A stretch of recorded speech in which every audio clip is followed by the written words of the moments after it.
আপনি কি জানেন বুদ্ধের জীবনের একদম শেষ কথাটি কি ছিল?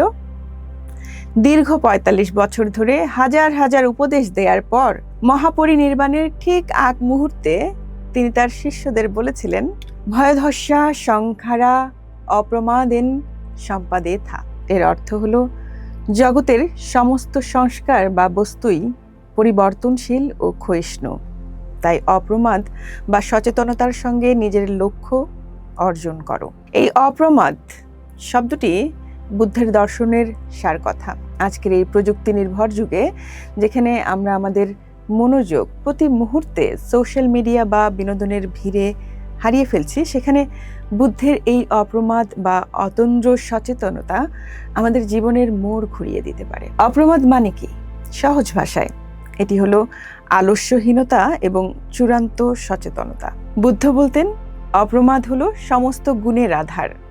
যেমন হাতির পায়ের ছাপে বনের অন্য সব প্রাণীর পায়ের ছাপ এঁটে যায়, তেমনি অপ্রমাদের ভেতরেই সমস্ত কুশল কর্ম বা ভালো গুণগুলো লুকিয়ে থাকে। আমরা আমাদের জীবনের অনেকটা সময় কাটিয়ে দেই অটো পাইলট মোডে, অর্থাৎ আমরা কি করছি, কেন করছি বা কি ভাবছি সে সম্পর্কে আমাদের কোনো পরিষ্কার ধারণা থাকে না।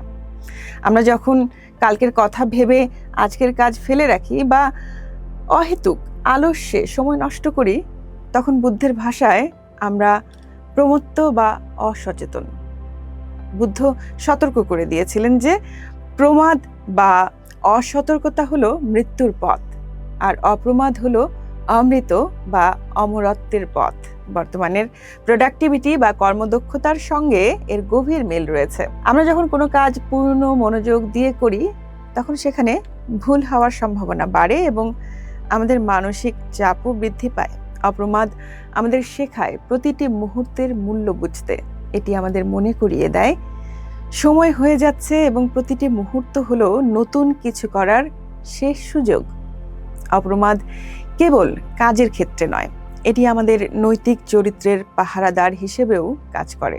আপনার মনে যখন কোনো নেতিবাচক চিন্তা বা রাগ আসে, তখন যদি আপনি অপ্রমত্ত থাকেন, তবে আপনি সেই রাগের কাছে আত্মসমর্পণ করবেন না। আপনি সচেতনভাবে সেই আবেগকে পর্যবেক্ষণ করবেন এবং নিজের ধ্বংসের হাত থেকে রক্ষা করবেন। বুদ্ধের এই শেষ উপদেশটি আমাদের জন্য এক বিশাল অনুপ্রেরণা। তিনি চেয়েছিলেন আমরা যেন কারোর উপর নির্ভর না করে নিজের চেষ্টায় নিজের মুক্তি বা সফলতা নিশ্চিত করি। আলস্য হলো মনের এক ধরনের ঘুম, অপ্রমাদ হলো সেই ঘুম থেকে জেগে ওঠা। যখন আপনি প্রতিদিন সকালে ঘুম থেকে উঠে স্থির করেন যে আজকের প্রতিটি কাজ আপনি পূর্ণ সচেতনতার সঙ্গে করবেন এবং কোনো আলস্যকে প্রশ্রয় দেবেন না, তখনই আপনি বুদ্ধের এই বাণীর মর্যাদা দেন। অপ্রমাদ আমাদের ভেতরের শক্তিকে জাগিয়ে তোলে এবং আমাদের সাধারণ জীবনকে অসাধারণ করে তোলে। মনে রাখবেন, জীবনের সার্থকতা দীর্ঘায়ুতে নয়, বরং প্রতিটি সচেতন মুহূর্তে।